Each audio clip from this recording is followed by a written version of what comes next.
this is 365801 and this is another video for the hashtag 25 days of manga. In the shot you can see I Hear the Sunspot by Yuki Fumino and published by One Piece Books. And behind it you can see I Hear the Sunspot Theory of Happiness, which is the second book. And in the background you can see I Hear the Sunspot Limit Volume 1. And they're all beautiful, the drawings are so lovely, the artwork on the outside cover is just wonderful, very good quality printing. I love the matte finish to them, they're like works of art. Yuki Fumino's work is just beautiful, and inside her manga is just delicious. I ate it up with a spoon. So I have been keeping these and saving these because I had heard that there was another limit and I wasn't sure if it was going to be complete at 2 volumes for limit, therefore a 4-volume series, but I now know that there will be a 3rd volume of limit published in the spring of 2020 and that will be apparently the end of the story. So the complete series will be I Hear the Sunspot, then Theory of Happiness, and then 3 volumes of I Hear the Sunspot Limit, volume 1, 2 and 3. So a 5-volume series. But I really wanted to just hold off and wait until the full series had been completed in publishing and then just read the whole thing. But I could not stand it any longer. I needed to read them. They've been sitting on my shelves for ages now, and each time one comes out and I get it and I add it to the collection and not read it, and it's just been killing me because everyone's reading it and saying how great it is. So I caved, so I had to just unwrap them all and give them a good read. So what you can see is for the gingerbread prompt I read while having a holiday snack. I had some gingerbread. I read the Limit volume 1, and for a scene with snow, a manga with a scene with snow, Theory of Happiness was the snowman prompt, and there was a scene with snow. And this video is for the candy prompt, a scene from a manga that fills you with joy. There are so many scenes throughout this series that fill me with joy, but there are some definite ones in the first volume at the end that just fill my heart with joy and make it sing. So I absolutely love it. So I Hear the Sunspot. If you don't know, oh my goodness, where have you been? You've been living under a rock? It's fabulous. Or you've been like me, who's just been keeping them on the shelf going, nope, I will read them when there's a complete series. So it's about Kohei and Taichi. Kohei has some hearing loss. He had an illness like a fever and then woke up when he had a bit of hearing loss, and he's having to deal with that, and he's been dealing with that since he was a teenager. And Taichi, who is unfortunately a little bit poor, he doesn't have a lot of money, he lives with his grandfather, his parents divorced and just kind of left him with the grandfather. You learn more about that as the story goes on. He's always rushing around, he's very loud, he's like a bull in a china shop. He kind of feels like he's aimless, he doesn't know where he wants to go or what he wants to do, but he's always rushing around and it feels like he's a hamster on a wheel in a cage, you know, going full tilt and going nowhere and getting nowhere. Poor Taichi. He reminds me a lot of myself in a way, because I always feel like I'm giving it my all but I don't always get there, so a lot of people I think can relate to that. Poor Kohei though, he's having to deal with the fact that he's kind of in limbo. He has hearing difficulties, he has hearing loss, but he is not completely deaf, and so he doesn't have that community to belong to, and he doesn't belong to the hearing community, so he's in this other community, the community of those who have hearing loss but are not completely deaf, and it's hard for him to accept that that's where he is, and that's that there are other people like him that are feeling that same way. And that's kind of a theme of this whole story that there are varying degrees of disability, if we want to call it that, but there are people who are not fully supported because they're not fully deaf. I just think that's kind of a bit wrong. It's just wrong. There's no other word for it. So, but it's hard for people to understand, because if you are able to hear, then you don't necessarily automatically think of those who cannot or who have difficulty hearing. They're both at university studying, and I saw a tweet recently about someone who's saying, I'm going to be at a lecturer. Is there anything that I can do to support those who have difficulty in accessing materials? And someone posted automatically, if you're going to show a video, put subtitles on without having to be asked first by those who have hearing difficulties.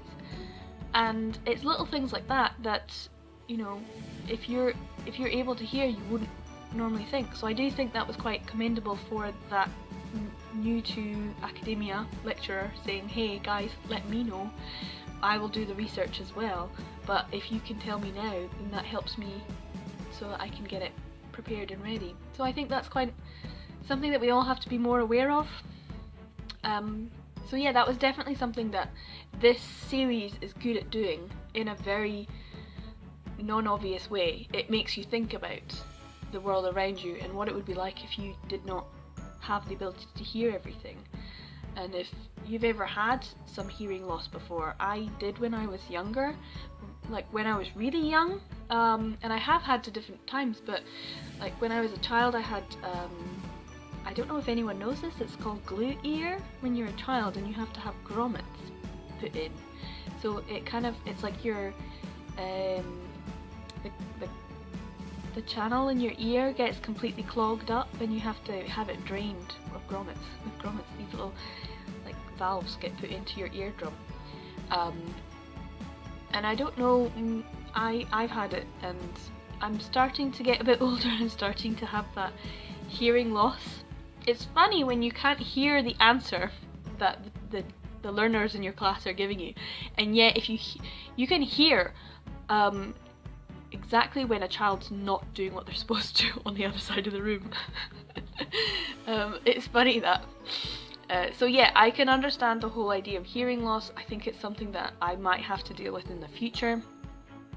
I think it's something that my family, it's like a genetic thing we might have to deal with. As I get older, I notice it with my parents as well. So yeah, I've had it when I was a child, and I may have it when I'm older as well. So hearing is something that this was really interesting to know about. The other aspect is about learning sign language. Now this is something that I don't know, and I've always wanted to. I've always wanted to learn how to sign, but that whole idea of if someone has hearing loss, they automatically know how to sign, and that's something else that this brings up that they don't. So yeah, it was really interesting. I think there's a bit of a push where I am just now that actually sign language should be taught in schools just as another language, and I think that's much more useful than learning lots of lots of foreign languages, to be honest. I think if you learn sign language, that would come in handy, and it would become normalized so that everyone is aware of some level and have some level of sign language ability. I think that would be really useful in society as a whole. So yeah, this really kind of threw up a lot of other points to think about, rather than just it being this story of these two friends who develop more feelings for each other.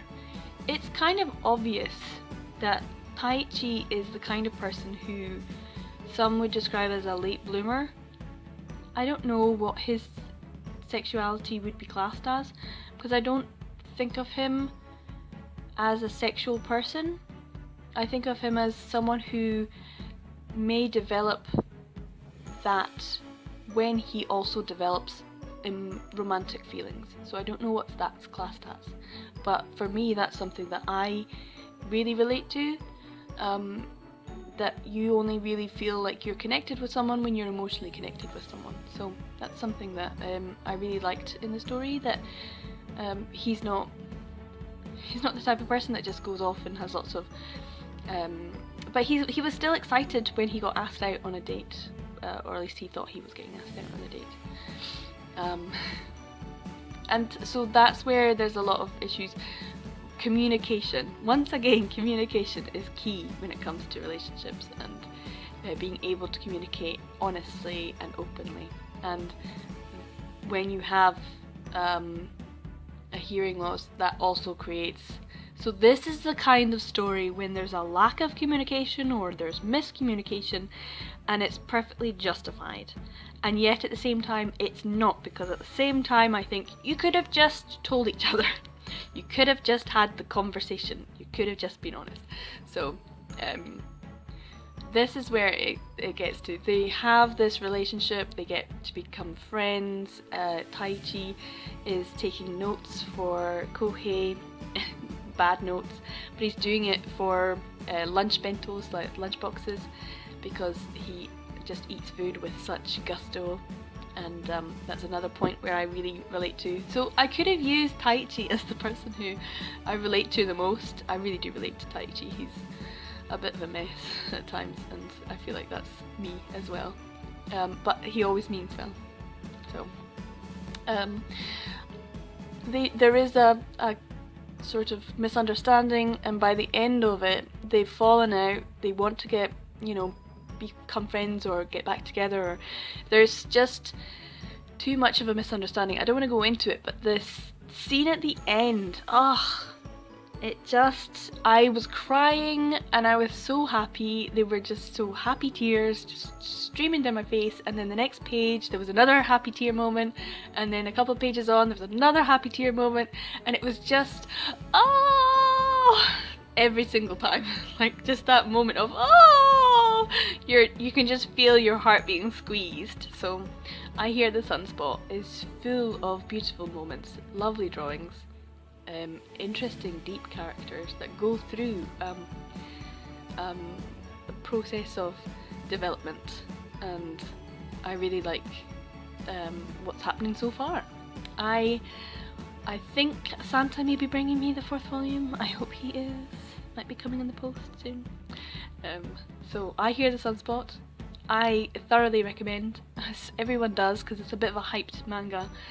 So yes, if you don't have it, I thoroughly recommend it. This is like a 5 out of 5, definitely. Story so far. I'm looking forward to the 4th volume, and I will look forward to the 5th volume, which may come out... If it comes out in Japan in spring, you'll be lucky to get it in 2020. I'm thinking we're probably looking at spring 2021 for the 5th volume. If they get it out before then, congratulations, One Piece Books. You know what you're up to. You know what you're doing. And I think they do, because they've chosen a great title. I'd love to see more titles from One Piece Books, because the quality of their printing is excellent. And they've chosen a really good title to publish. So I'd like to see more from them in this kind of genre. So we'll see. Anyway, I recommend I Hear the Sunspot. Merry Christmas!